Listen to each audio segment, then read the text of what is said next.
Hello? Can you see me? I think that this is going to work. Let's go back. What a nightmare. Hello. So sorry. I don't know what's going on. There's construction. Yay! All right. Okay. So I have a hotspot going on with my phone. I have 66%, so that should be okay. Let me grab my blanket because it's always cold in this house. Hello, everyone. I'm so sorry for the delay. Hello, Carmen. Hello, Alessio. Hello, Yuki. Hello, Karina. Hello, Hitoko. Hello to everyone who is here. Najud, I think that's you with the pink flowers. Hi, Gracie, darling. Hello, Michaela. So I hope that everybody is still around. I hope you can hear me. I hope that everything is working. All right. Whew, here we go. Hello. And I had just eaten like a chocolate bunny, so I feel like my teeth are brown. I somehow am eating them all up. Those that did not leave this house are getting eaten. And that's not good. We're hanging in here. Yeah. Nashid, is that you with the pink flowers, dear? I'm not sure exactly if that's your icon or not. Okay, good. Good to know. Thank you, sweetie. Yes, so we are 9 minutes into this live stream. I hope that I will be able to edit this and cut out all of the commotion. Hello, Izo-san as well. Yes, for those of you who have no idea what this is and what in the heck is going on, you know, these things happen, especially to me every once in a while. So if you like seeing these glitches, I am your woman. I teach conversation English every week here on YouTube, on Instagram. And so today's topic is a bit of a heavy one, but it's an important one. I think it's really important for us to cover this. And for those of you who've decided, you know what, I want to invest my time in talking about this, I think it's awesome because we can talk about happiness, and next week we'll talk about fashion. But death is a part of life, and if we can communicate with each other in our own language and in other languages, then it makes it so that we can connect to other people better. And that is kind of, for me, the sense in this, whoops, that's Mike's, and the sense in our lessons is to be able to connect with each other. Hello, Bismarck. Hello to you in Costa Rica. So, yes, oh, I meant to get rid of that banner. Hold on. Doop. And I will pop up our first question. Let's get rolling. I am so sorry. I have no idea what's going on, but it seems that we don't have Wi-Fi for some reason. But we fixed it. We got it. We're rolling. All right, here we go. So how often do you think about your own mortality? So we are humans. We are mortals. One day we will die. We are not Zeus or Apollo or any of the other gods who live forever. We die. And so we are mortals, and we talk about mortality. So do you think about this often? Like 75 to 100%, occasionally 25 to 75%, rarely between, that should be bigger than 1. 1 to 25, I guess 1 to 25%, or 0%, never. How often do you think about your own mortality? How often do you think about this? Is this something that comes up every once in a while? I guess as we get older, it comes up more frequently because, yeah, it seems like that's going to happen at some point. Hey, Renette, dear. So I'm gonna have to pop up your questions. I again have the silly sharing thing. Never would death not be all out doom and gloom. Right. I hear you. And good expression, doom and gloom. When something is horrible, it's doom, it's everything is total destruction.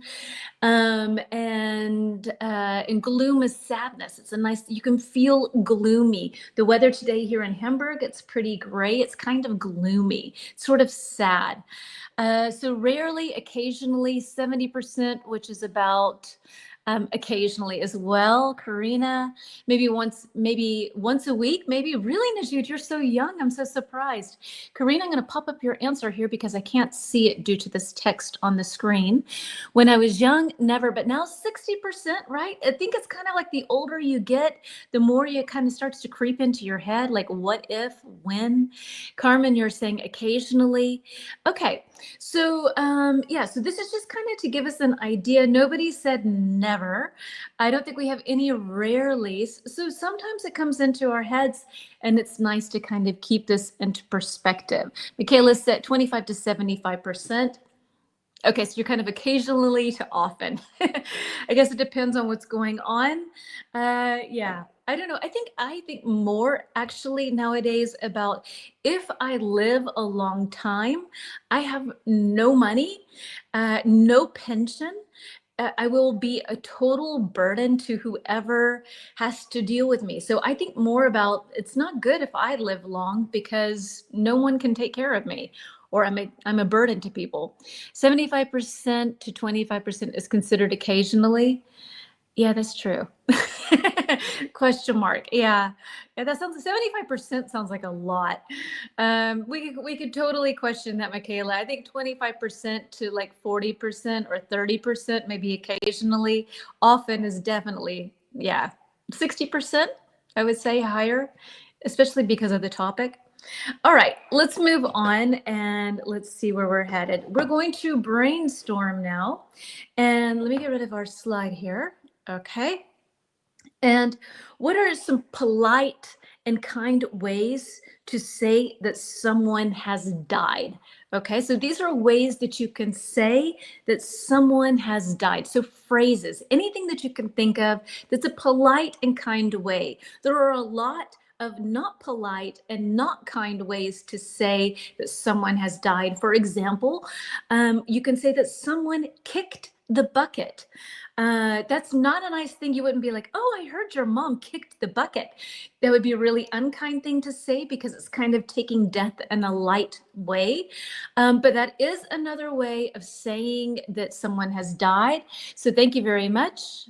So Gracie, you're saying see more after being ill, 65%. Okay. Sorry, I'm hoping that you're healing now, Gracie, dear. Passed away, exactly. So passed away is a great one. It's number one on my list. I have 10 things that you can say that are nicer ways of saying that someone has died. So passed away is number one. Any other ideas that you can say to someone? Some of these, I don't know, like it depends because people are very sensitive, understandably, when it comes to this topic. So sometimes, like a lot of times people will say they've gone to a better place where, like if I lost my child, knock on wood, that never happens while I'm alive, gone to a better place? No, I wouldn't want to hear that. Oh, Yuki, I think this is a good one. No longer with us. Absolutely. That's my number 3. No longer with us. Exactly. You give a cute picture. I like that. So no longer with us, passed away. We can say lost their life, departed. What do you have to say, Renit? Gone to heaven. Yeah. Gone too soon. He's gone too soon. Left this world. Crossed over, at peace now. Especially, I think if someone has had a long illness for a period of time, then they're at peace now. I'm happy that your relative is at peace now. I'm sorry. My condolences to you for your loss. He's at peace now, something along those lines. Gone to heaven, that was Renit. Michaela left this world, exactly, another great one. So those are all ones that are nice alternatives to say, oh, I heard your mom died, or I heard your mom passed away. I heard your mom is no longer with us. I heard your mom left this world. So these are all kinds of different ways that you can say this. And especially because I know a lot of you in my community, you communicate a lot with each other and you know about each other's lives. And so I think a topic like this is a really nice one for when you have international friends and you want to be able to express something to them when you know that something bad has happened or when something good has happened. So yeah, this is a great point for this. Found eternal peace, beautiful, absolutely. All right, so let's move on to our next brainstorming point. And I'm going to take a screenshot of these. I have, how many? I think 20 20 words related to cemeteries. So anything that comes to mind related to cemeteries, let's go, and I will mark them off. Let's give ourselves like maybe 3 minutes for this because there are a lot of words. So 3 minutes, anything you can think of related to a cemetery, like our Pope. Exactly. We say, okay. We say crossed the rainbow. Yes, and then we crossed the rainbow road, crossed over the rainbow. These are options in English as well. So let me pull up my picture here. And a cemetery, everybody, just so we're on the same page here, a cemetery. I will pop that word up so you have it on the screen. For those of you who might be watching this replay, I love it when you comment as much as you want. Go ahead and play along with us. Take a break and come in, comment. Yeah, do so, please, please, please. All right, so here I have a list. We have 3 minutes to come up with every word that you can think of, that or any words that remind you or make you think of the word cemetery. And a cemetery is a place where we bury bodies. And just for a little context here, a graveyard is typically the small cemetery next to a church, and a cemetery is the bigger area that is not connected to a church. Is God with? Yes, they are with God now. Exactly. Cross. Okay, so let's see. So any words you can think of that remind you of a cemetery, you can maybe cross this one. Gravestone, absolutely. And just to kind of also, this is another word that always gets kind of like, gravestone, tombstone. A gravestone is typically a rock, or like, let's say some sort of marble that has a name on it. Very simple, on the ground, usually slightly raised, very small. A tombstone is the guy that's upright and is more shaped, the classic sort of arched shape. A tombstone is bigger, usually upright, and a gravestone is usually flat. These words are used interchangeably. Do not make yourself crazy trying to remember that, but I just like to point these out because these are things that get confused. Let me pull up my pen here so that I can start marking things off that you come across. And let's see how many you get that we mark off on my list. Okay, so gravestones, definitely on my list. I've said tombstone, so Tombston, eternal park. Necrophilia. Okay, mausoleum is on my list. Very good, Michaela. Name engraved. Okay, I don't have engraved, but absolutely on the stone, it's carved into the rock. It is engraved. What else have we got? Yuki, here, I'll pop up your message because I can't see it. Recently, several designs of gravestones getting popular. Okay, maybe you can share this with me. Flowers are not here, actually. Anything else that you can think about when you think of a cemetery? Any other words? Otherwise, I will give you a couple that I have on my list, or maybe I will quiz you. Flowers, yes, okay. Not on my list, but when someone, I had this as a reel today on Instagram, but when somebody chooses to burn their body, they are cremated. Where do you put the ashes of the body? Cremated, as the type is when you are not put in something else. So cremated, here, I'll pop this up so you can see it. Cremated. What is the thing called that we put ashes in? Epitaph. Good, you have great words. So we have crypt, that's definitely on my list. So crypt is usually the space under a church where a pope perhaps is buried, or a bishop, usually someone important, a king or a queen. An epitaph. Epitaph are the words that are written on the tombstone. Here lies John. He was a good husband and man. That would be the sentence. That's an epitaph. Sorry, I need to mark it off here. Anything else? A niche? A niche? Oh, you mean for this? Okay, so the thing that you put, the object that you put the ashes of the person who is deceased is called an urn. That's on my list, okay? So an urn is this vase looking object with a lid, an urn. And then for if we don't get cremated and we are buried, then we have either a coffin or a casket. And these are also words that often get confused or used. Let's see.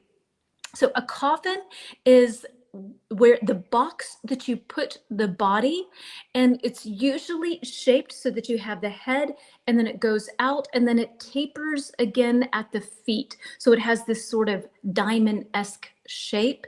And a casket is more what they have in America, where it's more of a box shape and it's not tapered. Again, words that are used interchangeably. I'm just telling you the difference because there is a difference. So let's see. Caskets off, coffins gone.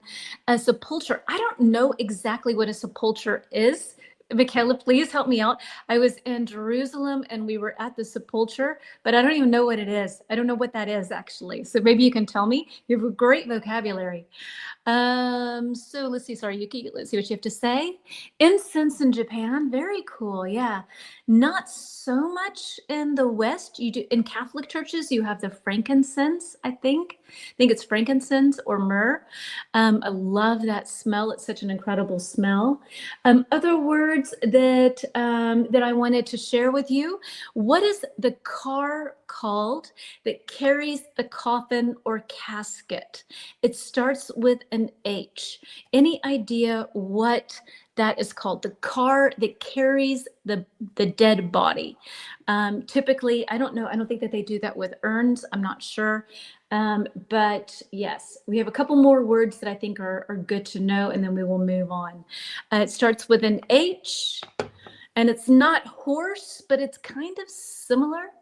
So it is a hearse, okay?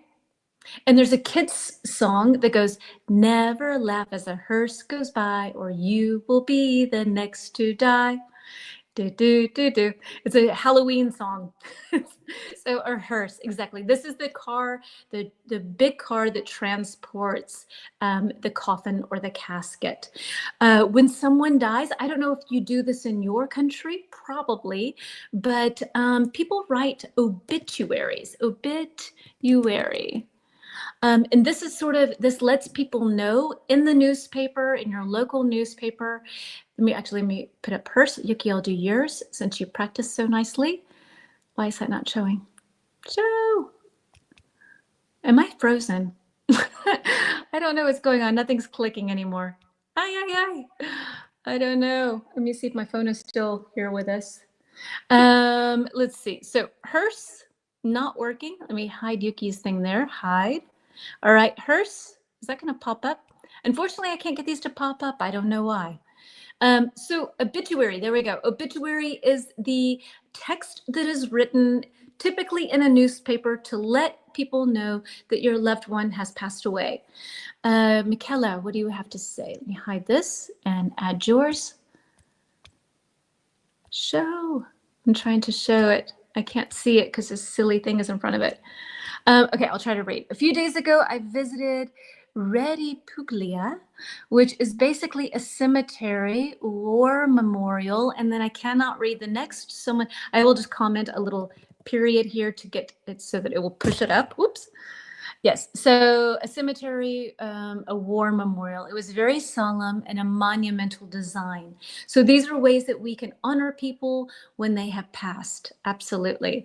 Another word that I would like, I think that's good. So obituary is something new, a hearse, tombstone, gravestone, mausoleum, epitaph, crypt, coffin, casket. These are all words that are related to a cemetery. And now, Should we go? We'll just do a quick quiz because I've really gone over these pretty intensively here. So we'll do a quick quiz and then we'll see. We'll continue on. I have a slide based on these vocabulary words. So yeah. All right. And I had actually another slide to share with y'all. So obituary, hearse, urn, and that's urn. Epitaph and resting place. These should be very easy, so we'll boogie through them right quickly. A vehicle used to carry a coffin to the cemetery. B, a short notice in the newspapers announcing someone's death.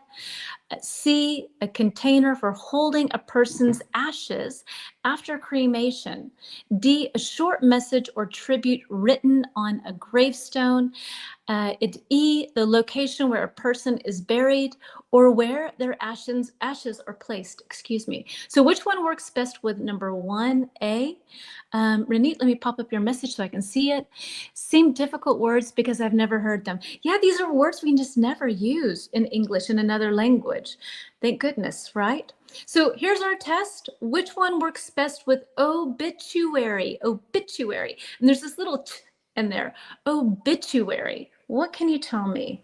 Which definition, works best with obituary? Number 1. So Karina, you're saying 1 is B, and yep, that looks good. Obituary, a short notice in the newspapers announcing someone's death. And a lot of times you'll hear native speakers say obit. An obit, because obituary is such a long word. So quite often, if you hear someone say obit, they mean obituary. Necrologia in the Italian language. Okay, cool. So 2, hearse. Which one works best with number 2? I hope because we went over these so much and they're new words, that I'm glad we're doing this. That'll make them stick a little bit better. A hearse. What was a hearse?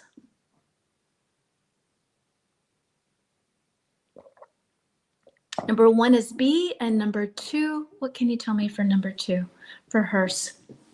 And so while I'm waiting for your answers, if you don't mind, if when we're done with this lesson, or maybe even now, I don't know if you have the possibility of doing that, but if you could like this live stream either now or later, that would be wonderful, because it shares with the algorithm that this is a good place to do something nice and productive, and it will help me immensely. So to try to get my content out there, I'm growing extremely slowly here right now. So it's kind of frustrating a little bit, but it is what it is. I love that all of you show up regularly. I have to be grateful, and I am, that we have good quality here, not quantity. So 2, everyone is saying A, hearse. A vehicle used to carry a coffin to the cemetery. Exactly. So that's that vehicle. And number 3, an urn. Which one works best with number 3, an urn? So 1B, 2A, and 3. I thought obituary would. Yeah, I thought so too, Michaela. I thought that would be. I thought it would be more similar to what we have in English, because it sounds somehow like a Latin-based word. So Karina, you're saying 3 is C. Renit, you're saying 3 is C. So, and Yuki as well. Everyone's saying C, so I'm sure it is C. So number 3, C, a container for holding a person's ashes after cremation. Exactly. So not a coffin, not a casket, an urn. And Yuki's provided us with an emoji urn. That's good. I don't know what I just did, but yeah, good, Yuki. So number 4, epitaph. What can you tell me with epitaph? And I think this word sounds so strange. So epitaph, it sounds very interesting somehow. What works best with that? We had 1 was B, 2 was A, 3 was C. I hope to get, oh my gosh. I usually look, no, 1 was B. Yes, 1 was B, 2 was A, 3 is C. What is 4? Epitaph. What can you tell me for number 4 for epitaph? Epitaph. D, exactly. A short message or tribute written on a gravestone. gravestone, tombstone, here is John, or rest in peace, Mary, or whatever might be on there. All right, so and last but not least, 5, a person's final resting place, a resting place. 5 is the location where a person is buried. And this word is always weird. For years, I wanted to say buried, but it's buried. It sounds just like a strawberry, a blueberry, a raspberry. It sounds like berry, even though there's that silly little U in there. So yes, the location where a person is buried or where their ashes are placed. Exactly. Jen, I have a question. Okay. In my town, they put announcement on ROAS panel. I can consider them obituaries. Is it right? I guess so. I mean, I only know them from newspapers. I think that I've seen in Italy where people put sort of flyers up where someone has passed away and they write the name and they write when they were born and when they died. Usually it's a paragraph, a short paragraph about the person. Rhodes pan. Oh, I've seen that in Italy. I remember seeing that. I don't know. I have to look and see because it's definitely a death announcement of some sort. I know obituary as like where you write on there who else, like their husband, the people that are surviving, her husband, her children, her grandchildren by name. So it's a lot of information, what they did in life, and that kind of thing. So yeah. But it's a death announcement of some sort, whether it's an official obituary. Let's ask the bot. I'm a little out on the fence on this one. Rest in peace, RIP. Exactly. Here, I'll put this up. You see this a lot. RIP, rest in peace. So let's see. Are the signs, let's say the death announcements, the death announcements in Italy, obituaries. I'm curious if that's considered. I don't know exactly what makes an obituary an obituary. Okay, here we go. So like you said, Alessio, those which you see on the posters or so, or those are commonly called necrologi or necrologi, I'm not sure, and are usually or annunci de morte, and are usually brief notices published in newspapers or posted publicly. They name the deceased, so the person who has died, date of death, the funeral and memorial service details, and a short message from the family. Unlike English language obituaries, which can be longer and more personal with life stories, achievements, and tributes, Italian death announcements are more formal and concise. So I guess they're more like a death announcement, what you have with the necrologi. I think I'm pronouncing necrology. I don't know. I think those are more of a death announcement, and the obituary is more something that you find in the newspaper. Thank you for bringing it up. I love these cultural differences. That's perfect. This is exactly why we have these wonderful international lessons, so we learn from each other the way things work in different countries. All right, so let's move. Let's move on and see where we're off to here. And let's see. So I have a slide for you. Let's see. Okay, so question number 1, a little difficult for me to read, talking about customs that we have that involve death. So what do people in your country usually do with the bodies of those who have passed away? Are they usually buried in a coffin or a casket? Are they usually cremated? Do you do something different? Excuse me, Renata yesterday was saying how in Tibet that the monks carry the human body up upon the hill and then the birds feed upon them, and it's called the flying death. So every culture can have different ways of doing this, or a variety of different ways. So I would love to hear how it is in your culture. Yeah. So yeah, so what is it like? So typically here in Germany, it's a little strict. Like I think that it's like you can't just put your ashes, I think, anywhere. In the United States, you can, but I think it's pretty strict here. I wish we had a German here. I don't know. In the States, you can be buried in a cemetery. You can have your ashes put where you want. You can scatter them at sea if you would like, or in the mountains, in your backyard. So there are a lot of different options. Here it's a little bit more strict, which I don't really understand, but it is the way that it is. Gracie, let me pop your question or your sentence here. In India, they burn the bodies and throw the ashes in the Ganges River. I think that's how you pronounce it. I don't know. I'm not sure. But yes, they have these big public burnings, these big public cremations. Yeah. So in India, that's the way that it works. Is there anything different in your country? If not, we will continue on to number 2. Maybe some of you are still writing. No stress, continue. We will cover what you write when it pops up. How do you think technology might change the way people visit and interact with graves in the future? I have seen some really interesting, slightly creepy things about what the future of graveyards, where, you know, maybe you have seen this too, where people can come, like on the tombstone, you can push a button or you have a QR code or something, and the person will come to life and will be able to talk and express stuff. I find it fascinating. Yeah, let's see, Alicia, we can't get ashes, but we can put them. So what do you mean? So I'm a little confused. What do you mean by that? We can't get ashes, so you can't be cremated or in an urn. Aha. We can't get ashes in an urn. Oh, but so, okay, maybe do you mean you can't put your ashes wherever you like, but you can keep them in an urn? I think that's what you mean. Thumbs up or down? Yes. So I've seen very interesting things with technology where people can do. I don't know if any of you have seen anything like that.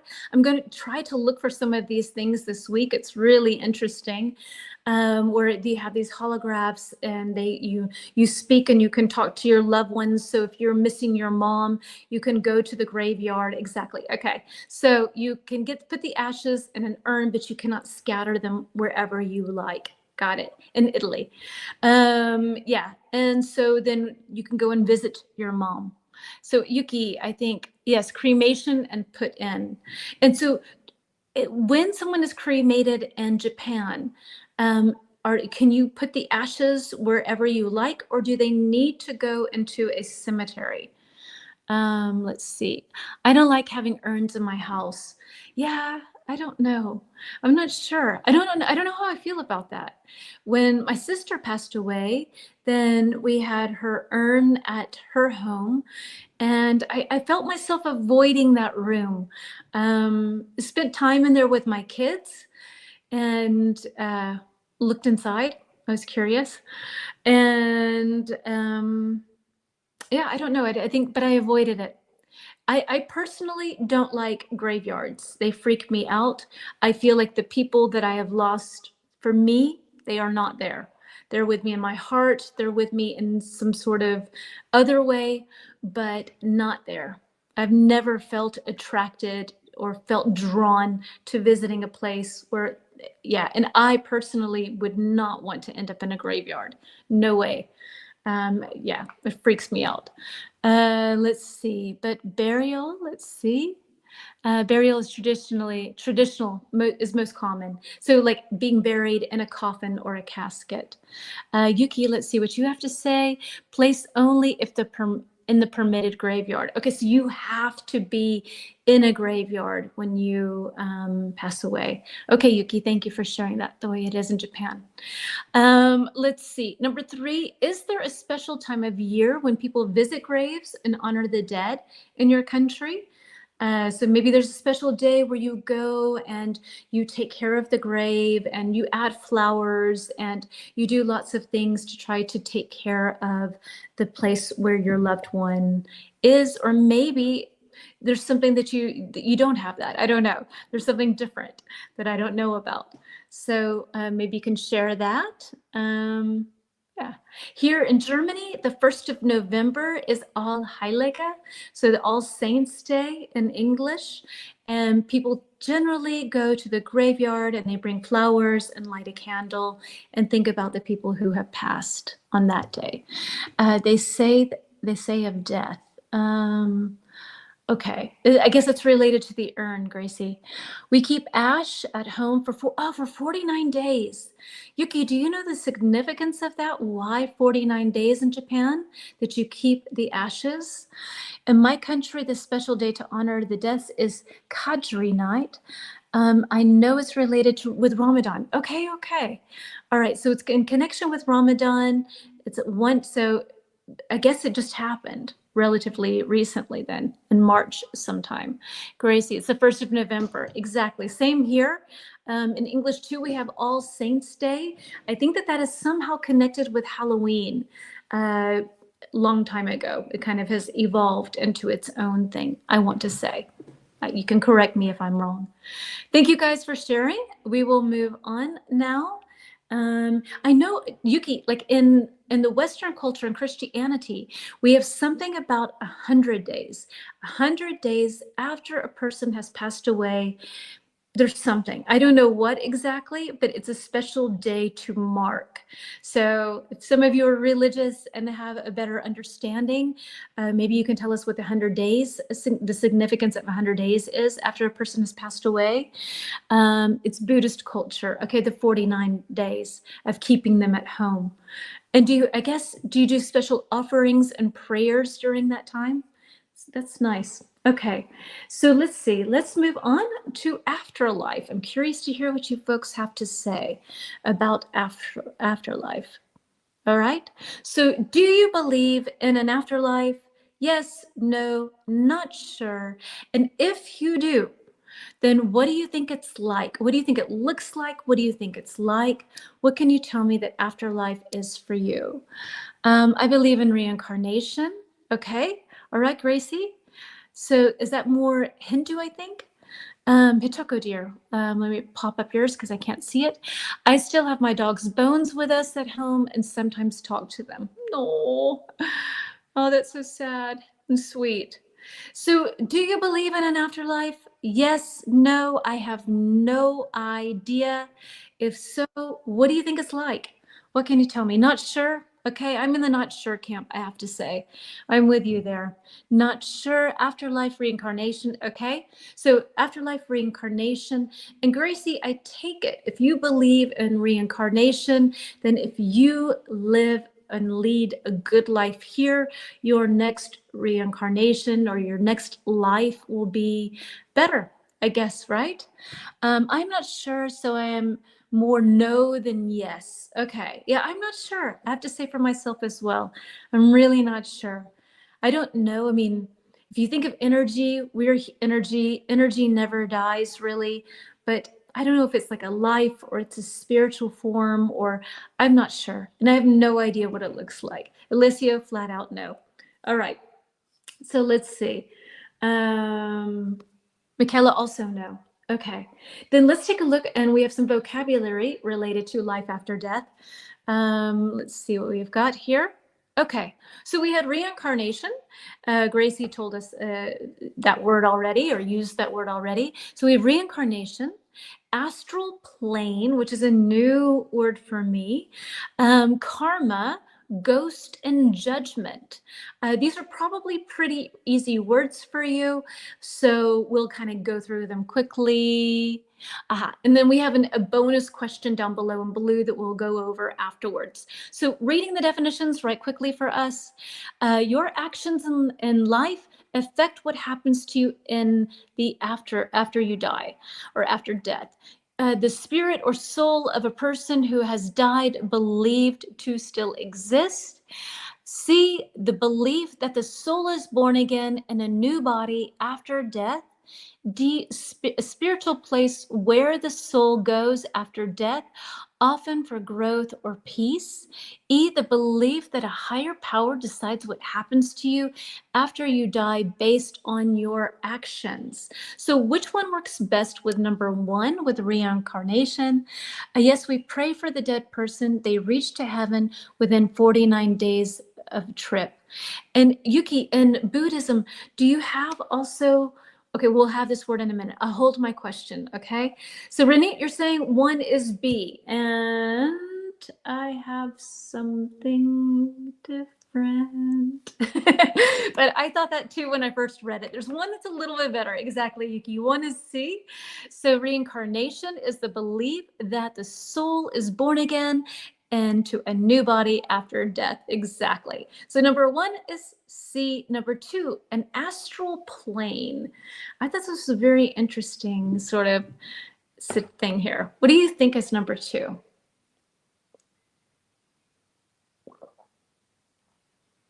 Astral plane. Excuse me.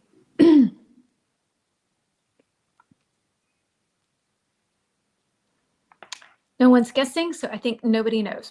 Okay, so number two is D. An astral plane is a spiritual place where the soul goes after death, often for growth or peace. So I had never heard of this. I thought it sounded kind of interesting. I guess astral, like astronomy, is something spiritual. I don't know. Yes. So then number three, karma. What can you tell me with number three? Let me see, Renee, but it seems strange, right? It does seem strange, especially if you don't believe in an afterlife, then it's definitely strange. But I don't know, I think it sounds kind of beautiful. And one of the, I shortened this definition, and in the longer definition, it was this place where the body, it dies, where it's dead, and the soul leaves the body and goes to a place where it encounters those that they have loved in life. And I thought that sounded very poetic and beautiful. So three, karma. A, your actions in life affect what happens to you after death. Exactly. Okay. Moving on. Let's see. One was B. Two was, hold on. One was C. Two was D. Three was A. And four for ghost is, what do we have for ghost? It's either, hold on, B or E. E or B. What do you think?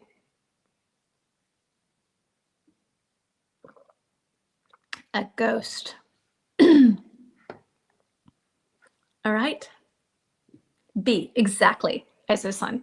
So ghost is B, the spirit or soul of a person who has died but believed to still exist, still in this realm, let's say. And last but not least, E, judgment. That was, sorry, I'm drawing a blank, I think E, the belief that a higher power decides what happens to you after you die based on your actions. So you have Judgment Day, which was also an action film. But Judgment Day, typically in Christianity, I do not know about other religions. Yuki, this is what I wanted to ask you with the 49 days. Are these days where that person's life is judged or not? I don't know with the 49 days, what that trip and that journey is. And then, yeah, so that's judgment. In your religion, do you have also Judgment Day in Christianity? You absolutely do. All of your actions will be reviewed and then determined whether you were a good person or not. And you go to heaven, you go to hell. What is it like in your religion or in beliefs that you know of? One question, sorry, it's kind of a long one. And then I have this sort of little side question here in tiny blue.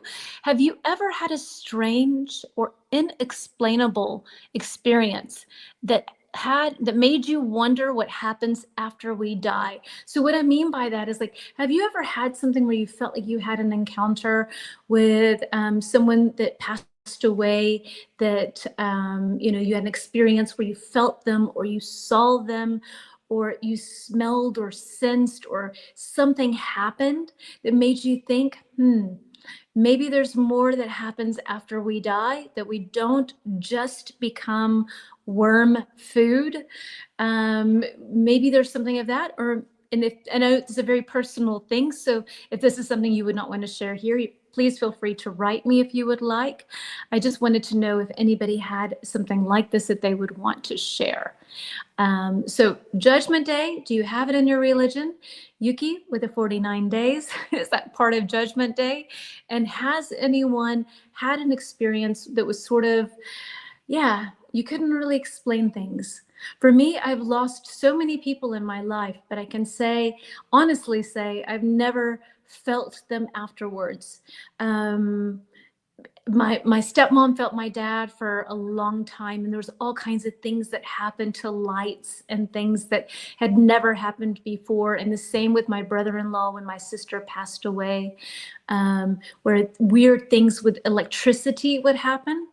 Yeah, but I've never experienced that.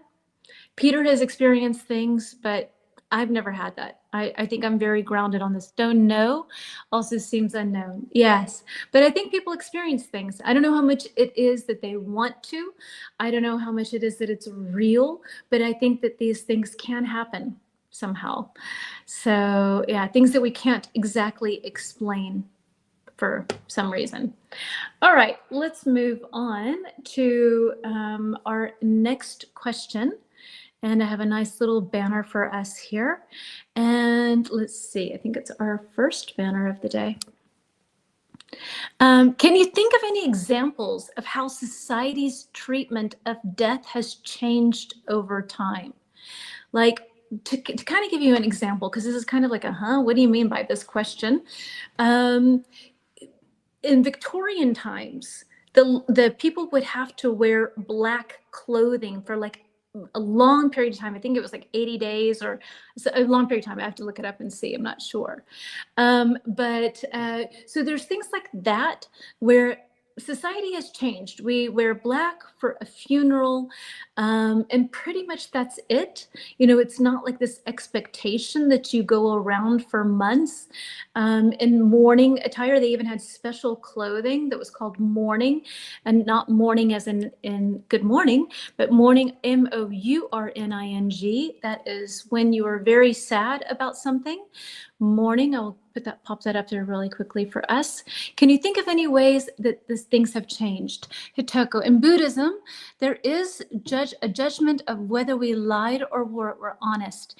If we lied, our tongue is cut. Oof, for every lie, even a white lie? Okay, so mourning, has things changed in the way that we process? I think Buddha is judging like 49 days. After that trip, the dead person becomes Buddha's disciple. Okay, I guess if they are deemed to have been a good person. All right. Thank you for sharing, ladies, with Buddhism. Thank you. So mourning, anything that you can think of, things that have changed in your society. I know in some societies that for, ancient societies, that when a man died, his wife was expected to go with him. So like, I would do everything I could to keep my husband alive, I think.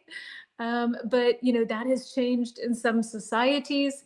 Yeah, maybe you have other things that you can share. If not, we will continue on. And if you think of anything, you're more than welcome to write it in the comments after this live stream is saved. So we talked about some ways that we can say that people have passed away, other ways to say this. And now, some of us, I don't know how it is in your country, but in many Western cultures, you write a condolence card.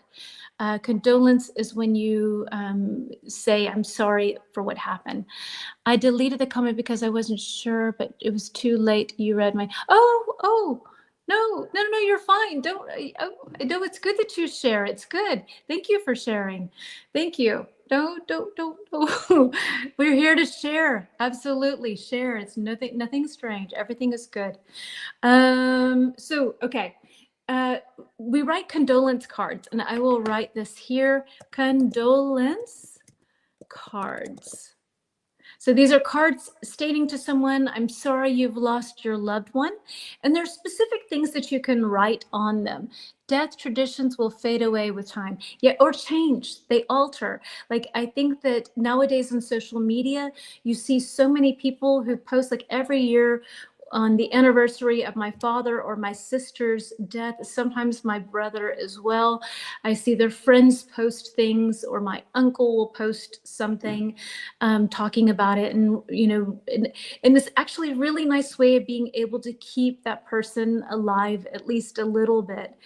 So I think social media changes that in that way. Whereas before, you would write a condolence card, you would go to the funeral, you'd have the obituary before that, and that was it.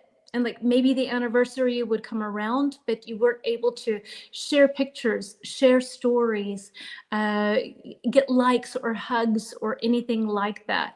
And I think that's a nice thing nowadays with social media, with being able to share reminders of what that person meant to us. So this, I think, is what I'm trying to get us to. Here we go. So if you want to write a card, write a text message to someone who has lost someone, these are some things that you can write. My condolences to you and your family. Yeah, my condolences to you and your family. And I will post these on Instagram in the next couple of days so that you have these. Please accept my deepest condolences. Sending my heartfelt condolences during this difficult time. My sincerest condolences for your loss. I'm so sorry for your loss. You are in my thoughts. If a person is religious, you could say my thoughts and prayers. If you don't know, you could simply say my thoughts. With deepest sympathies and all my love, my thoughts and prayers are with you. Please accept my sympathy and support. Thinking of you and sending my condolences. Wishing you peace and comfort as you grieve. It's a little strange one for me because you're not feeling peace or comfort when you're grieving, but okay, it's a matter of taste. After we lost our father-in-law, a very cute and friendly cat came to our front yard. He used to love cats. We felt he came to see us using the cat body. Oh, I love that, Yuki. That's so wonderful. That's so sweet. I love that. So these are things that you can say. These are written ways of sharing your condolences. I will post these so you don't need to write them down, but it's nice to have a list handy to be able to just go to if you need them for anything. Karina, I'm going to pop your question or your sentence up here. A lot of things changed after the pandemic. We used to pray for people who left us, but it is not the same for the past couple of years. Okay, I wonder what changed that during the pandemic. Karina, do you know what changed that? I'm interested to know. Oops, okay, so Hitoko, may you find peace in the wonderful memories you made together. Ooh, beautiful, very, very nice. Yes, I love that. That's really, really nice. Very personal, yes. It has this bit of gratitude and celebration of the person while still honoring the sad moment. Very nice, Atoko. Okay, moving on. I think that we're not going to do this. We're going to move on to a little bit. Let's see. Accepting death is the only way to truly appreciate life. That's true. To knowing that the death is inevitable. It's going to happen, whether we like it or not. We all have that in common. All right, I'm going to move on to a poll here.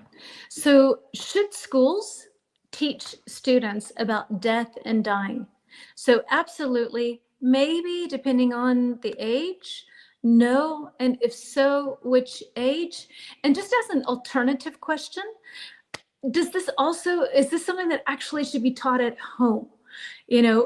How do we teach kids? Because I think that in the 20th century, the life expectancy for children rose so dramatically that children and all of us are no longer faced with death like it used to be.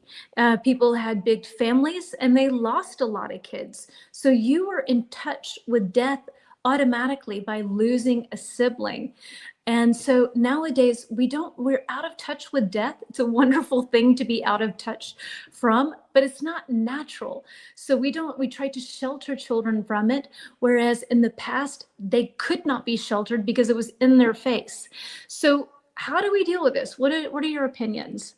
You can gonna pop up your question depending on the age. Okay, so depending on the age, if so, which age do you think is a good age to talk about that? Yeah, and I don't really know how, I mean, in the past when people died a lot or frequently, let's say, then they learned it from life. Life taught them about life and death. But nowadays, let's see, depending on age, what do we think, like at age 10, 12, something like that?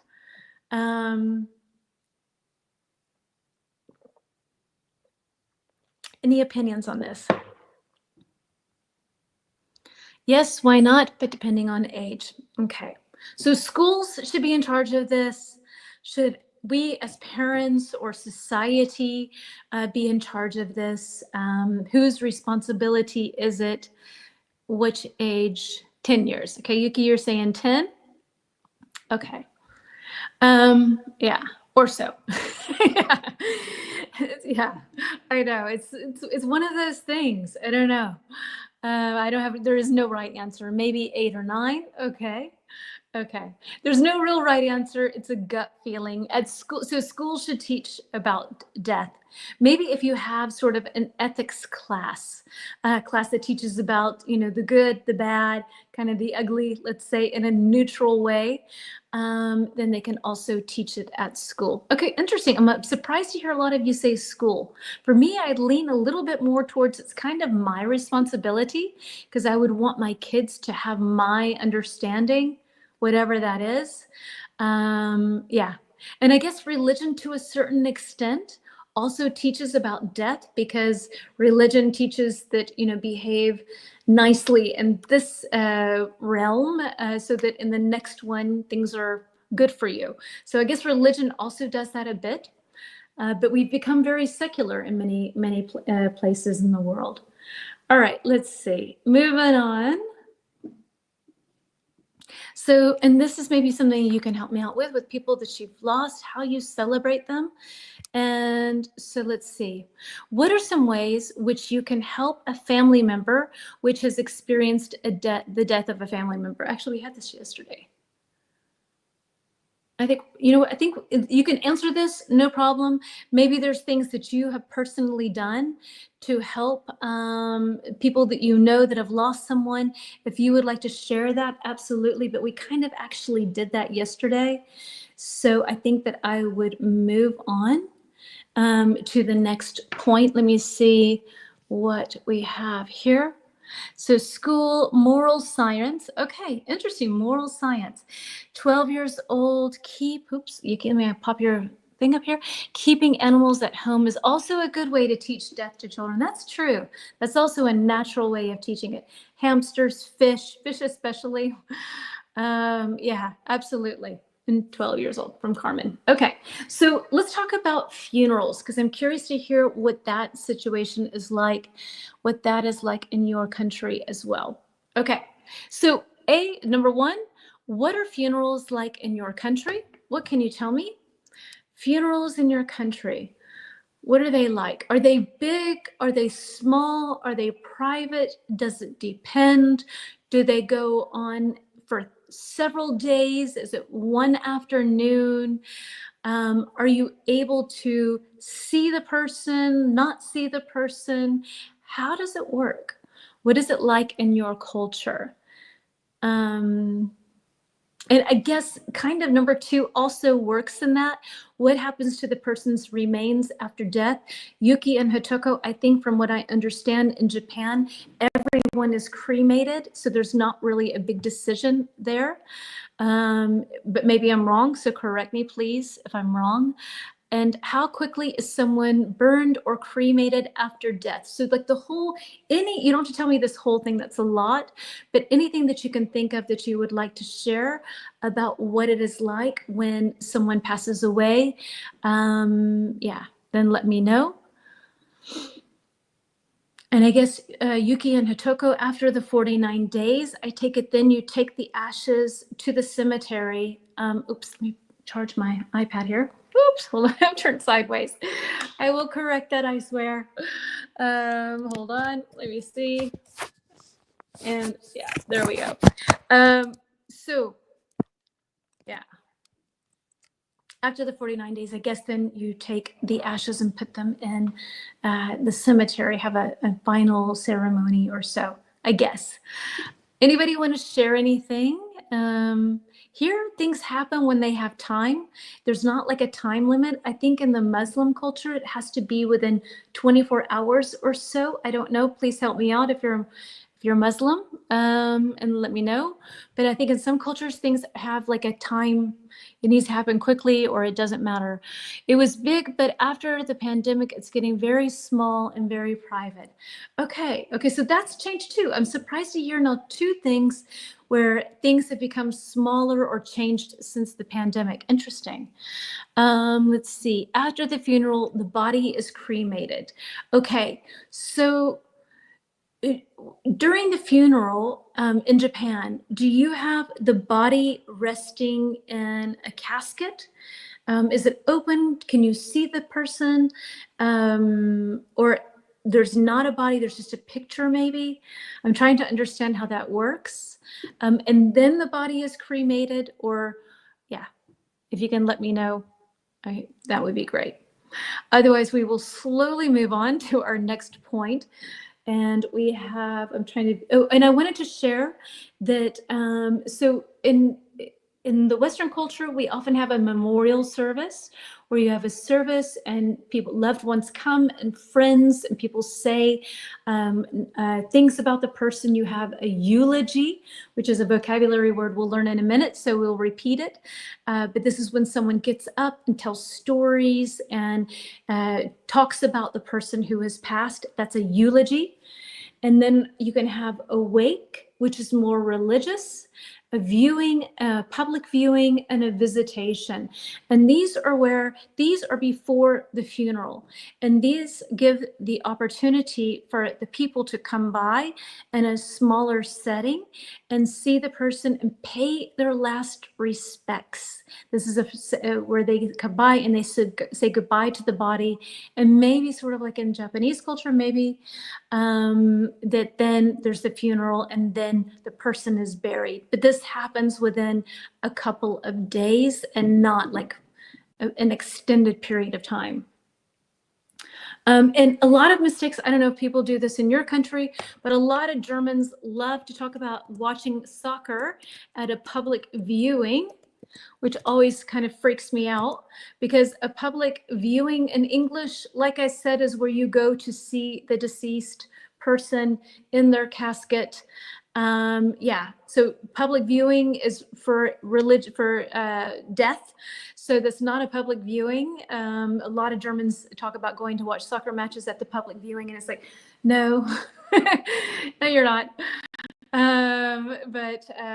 It's just more of like being able to watch soccer. I don't know what the right term is though. My keyboard's not working well. No stress, sweetie, no worries.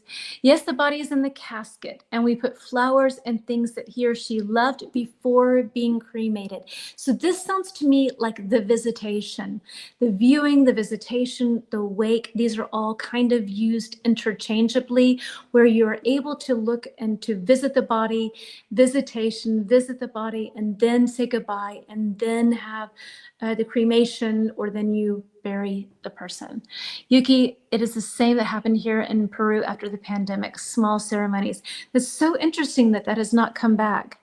Okay, in Italy, you can see the person passed away for a few days before the funeral. So that is the public viewing, that's the visitation, the viewing, the wake. All of these words are kind of used interchangeably. Thanks, guys, for sharing. Okay. So that is the same in Italy.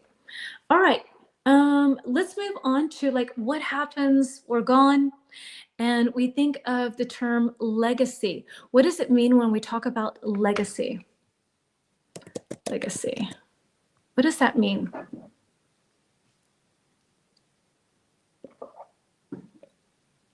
you hear a lot of politicians talking about legacy. It is common for families to hold a wake before the funeral where loved ones can see the deceased and pay their respect. Yes. And I have to say, I think I said this yesterday. For me, it was so important to have that moment because I could not believe that my dad was no longer with us. I had to see him. It was like seeing the shell of a person. Like it was not him. It was just a shell. And it was like this person that was so full of life and love and energy and creativity and wisdom and intelligence. And it was just the shell. And then it was easier for me to say goodbye because I could really register it in my head that he was gone.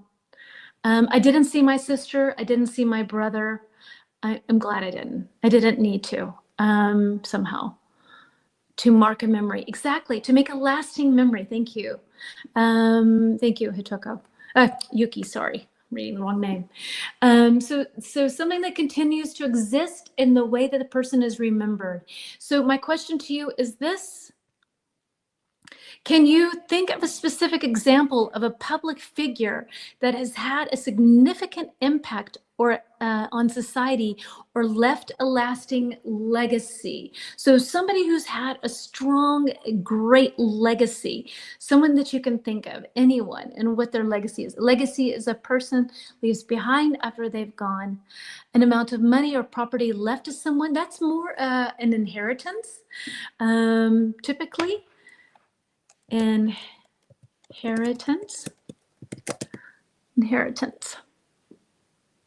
I'll pop that up right quickly for you to see. Inheritance, or the money, the assets, the things that people left behind. Inheritance. So anybody that you can think of, the first person that comes to my mind, Princess Diana. Her legacy as being one of the first people to champion AIDS, to be a champion for people who are AIDS victims. She touched people who had AIDS and made it not such a taboo. She worked as much as she could to get rid of landmines. She saw how horrible that is for so many countries. And her legacy is that she's the Queen of Hearts because she cared about other people when she didn't really have to. She could have just been a rich princess. Michael Jackson, the king of pop, exactly, that's his legacy. Yuki, when I lost my German host father, I couldn't see him. Part of myself can't really accept that fact even now. I totally understand that, Yuki. I understand that 100%, sweetie.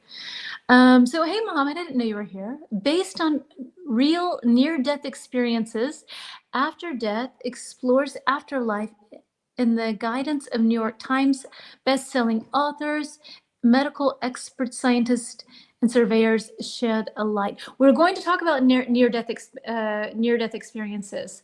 Francisco, so Pope, yes, absolutely, the Pope.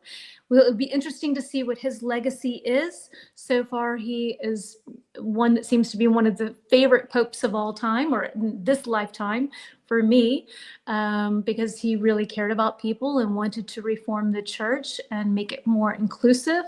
So yeah, so it will be interesting to see what his legacy is. Moving on to that, that's kind of leading us up to something. And well, maybe not. I had also Martin Luther King, that his legacy is being a champion for civil rights. Walt Disney, Yuki, what are you saying? Walt Disney, okay, absolutely. So let's see. So we talked yesterday about grieving, right? And we said that grieving, these are the feelings we feel inside when we are sad. And mourning is what we feel outside, what we show people. If you wear black after someone has died, you are showing the world that you are mourning. So let me share a slide with you here. Let me find where it is. I'm a little lost. I think it's this one. Yes. How do people mourn those who have passed in your country? Are there specific things you're supposed to do in your country when you are mourning? something you're supposed to wear or eat or behave or do or not do. What is the norm in your country when it comes to mourning? And what is the importance or rituals in mourning? So either of these questions, anything that you can share with me. Jackie Kennedy, the elegance, Pope Juan Pablo II, the first Pope traveler, Marilyn Monroe, the sexy actress, yes, all had a lasting legacy. I watched a documentary called After Death based on near-death experiences. After Death explores the afterlife with the guidance of Times best-selling authors and medical experts. We're going to talk about that, Mohammed. Hold on to that for 1 second. I bet you Dr. Elizabeth Kubler-Ross was part of that. So, yeah. Anybody have anything that they can share that you're supposed to do, not supposed to do during the mourning period? I think in our countries that have become pretty secular, it's not so rigid anymore. That's not so strict. You have to do this. But maybe in some countries, it's a little bit more conservative. Mohammed, what is it like in Egypt? If someone passes away, do you have to wear black? Do you have to wear red? Do you have to wear a certain thing, eat a certain thing? What can you share with me when it comes to this situation in your country? Or in maybe in your community or in your religion?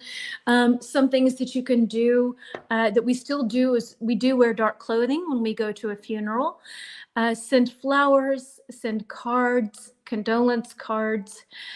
We take time off and don't go to work. We take time to reflect. We visit the grave. So we go and visit and put flowers on the grave. And we observe anniversaries. So when it's the 1-year anniversary, and that's something we've not talked about. I feel like when someone has passed, that first year is so brutal. It's the first birthday that they're not around, their birthday, your birthday, other people's birthdays. It's the first Christmas or Ramadan or whatever it is that you celebrate, that person is not there. I find that first year, all of these tick marks like, they're not here, they're not here, they're not here, is the worst. You shouldn't chat or use smartphones during mourning. Okay, so the entire time that you're mourning, then you're not allowed to use your smartphone. Or do you mean during the ceremony? Which do you mean? Okay, so let's see. Let's move on to some vocabulary words. We're nearly done. We're nearly done. Yeah, let's do this. This is grief, support, and yeah, here we go. Grief and remembrance and support. Condolences, commemorate, eulogy, process, and coping mechanisms. Some of these words should be a bit of a repeat because we've had them several times now, but they're still, kind of complicated words. I will grant you that. So condolences, commemorate, eulogy, process, coping mechanisms. A, strategies to make emotional pain or stress. So, sorry, to manage, not make. Strategies to manage emotional pain or stress. B, a speech or written tribute to someone who has died. C, kind words to comfort someone who has experienced a loss. D, to honor someone. E, to work through grief or loss, And grief is to work through grief, and the verb is grieve, V-E. Just so we're all on the same page. Number one, which one works best with condolences during the ceremony? Yes, I would think so. Choco, dress in black, and we don't send a New Year's card with a message, Happy New Year. That's very thoughtful. That's good. There is a show called The Side on YouTube representing death from Islamic perspective. That sounds very interesting. Ladies only wear black. Okay, so number one, condolences. Which one works best with number one? Which one can you match up for me, please? Families may wear black for weeks after a loss. Michaela, how many weeks would you say? So Alessia, you're saying one is C, and you are correct. One is C, condolences. Two, so kind words of comfort, someone for I cannot read. Kind words to comfort someone who has experienced loss. You send condolences. These are the kind words that we send, the sad kind words, the empathetic words. Number 2, to commemorate. To commemorate. Which one works best with number 2? Can you tell me? Number 1 was C. What is number 2? A, B, D, or E? What can you tell me? Commemorate. Commemorate. Commemorate.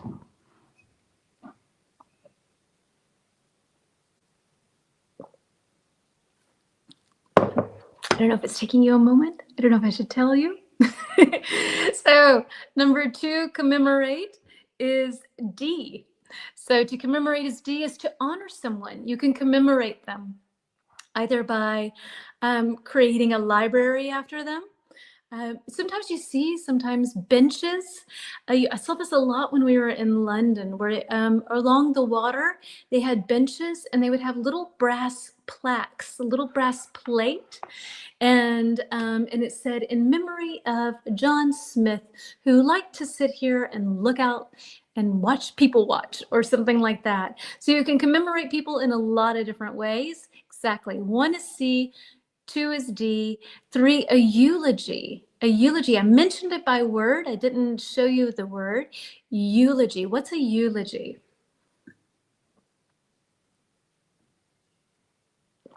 Number 3. What can you tell me? Oops, for number 3. Number 3. We're almost done. We'll do near death and one last thing.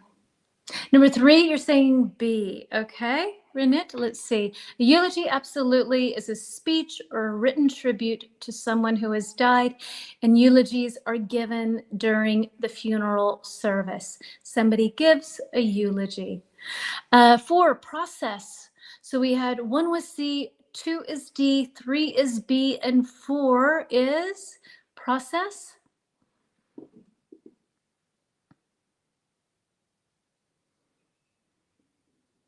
Four is Carmen. 2 was D, dear, and 4 to process. 1 C, 2 D, 3 B, and 4 process is E. Yes, Yuki. So to work through our grief or loss, you have to process it. You can use this also, like when I just came back from my long trip, it was so much input. It took me some time to process it. So whenever you take a moment to think about something, you can have a conversation with someone that really makes you think, and you come home and your head is still kind of all over the place. And it might take you some time to process that conversation. Like, okay, this is what I think about this. This is how I feel about it. And when someone passes away, we need this time to process it, to come to terms with it. And last but not least, thank you, Renit. 5 is A, strategies to manage emotional pain or stress. These are coping mechanisms, and these can be positive and they can be negative. Drinking alcohol is a coping mechanism. It's a negative one. Going for a run is a positive coping mechanism. So yeah, that's that. Let's move on to near-death experiences, and then I think we will call it a day.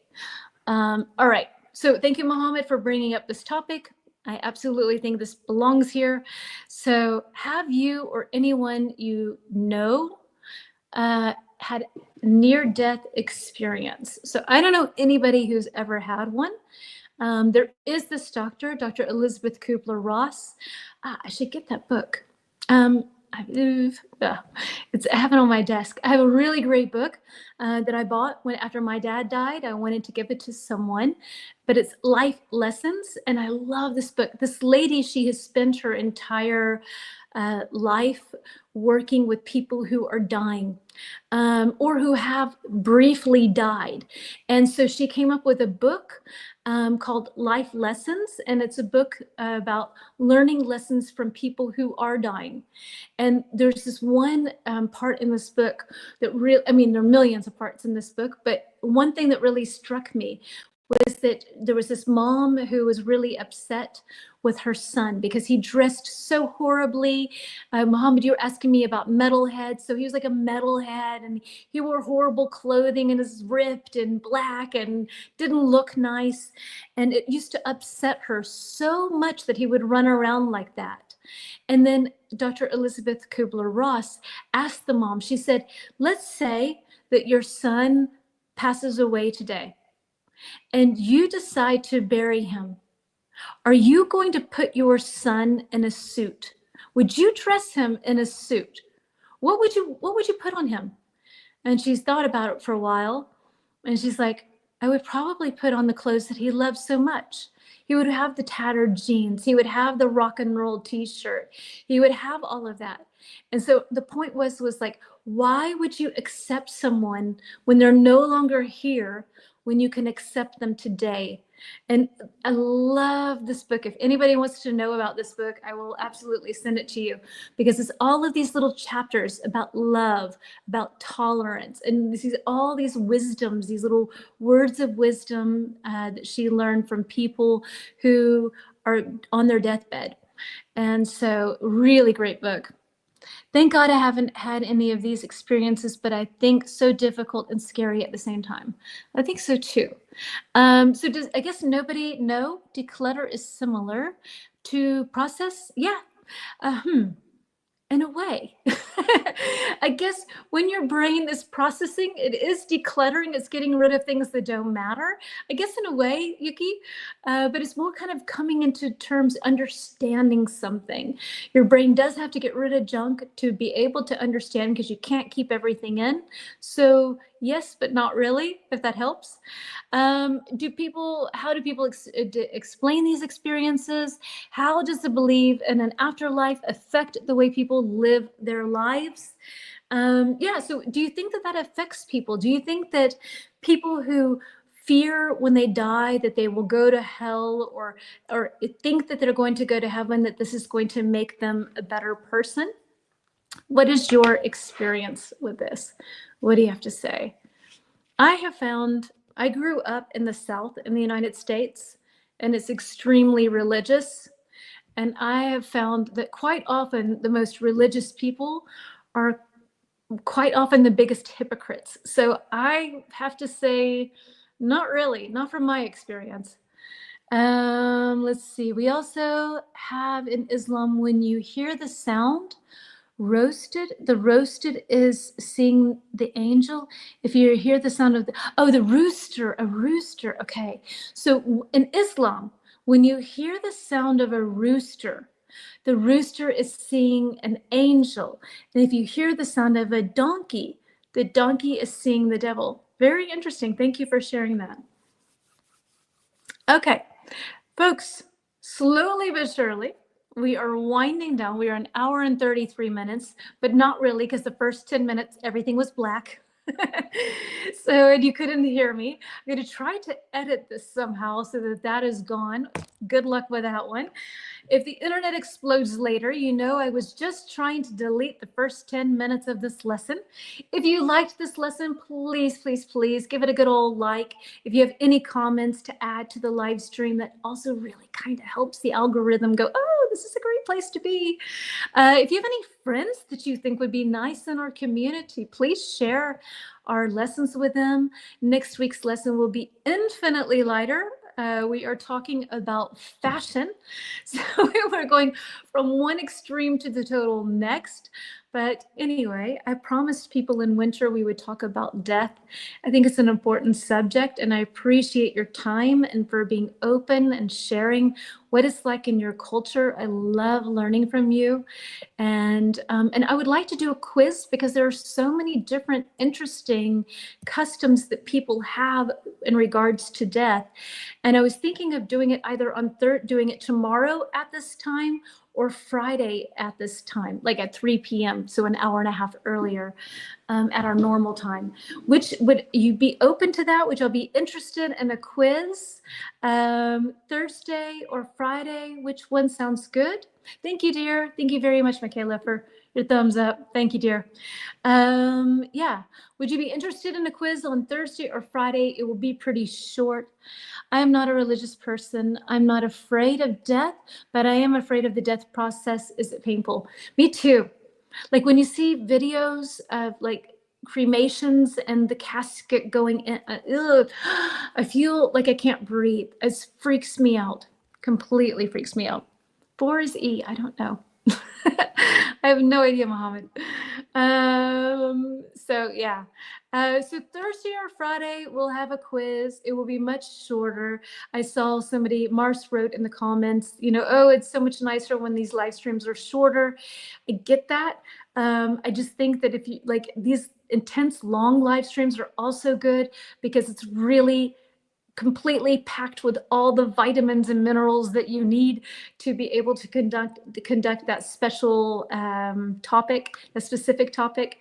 So our quizzes I will keep pretty short, 30 minutes to 45 minutes. So yeah, fashion is your specialty. I don't know about that, but it is fun. It's a fun topic. And even if you hate fashion, I will make it so that it works for you. I will put in something for everyone, try to make it semi-universal. So weekday is better for me. Okay, so Thursday then, I guess. Friday is a weekend. Yeah, okay. Then Yuki, you're the only person who's answered. So let's do then tomorrow, 3 p.m. Those of you who can show up, wonderful. If not, no pressure whatsoever. My pleasure to have you all here. So grateful for your time. I love, love, love our little community. Thank you so much for being here. And really, I think I'm the only teacher on Instagram, at least that I know, that has this community like you. I treasure you, that we can get together and share thoughts. And this is a complicated topic. And everybody here is open and able to discuss stuff. And I appreciate it very much. Can you say the name of the book again? Yes, it's called Life Lessons by Elizabeth Kubler, and I think she has an umlaut in her name, Kubler-Ross. So let's see if that's going to go, and Ross is capitalized at the end. Life Lessons is such a wonderful book. And I think it's actually a really good book to read in English because the language is pretty simple. And it's just, the lessons are so great. Life Lessons by Elizabeth Kubler-Ross, Dr. Elizabeth Kubler-Ross. So have a wonderful day. Thank you for hanging out with me. And I am going to go. Take care, guys. Bye.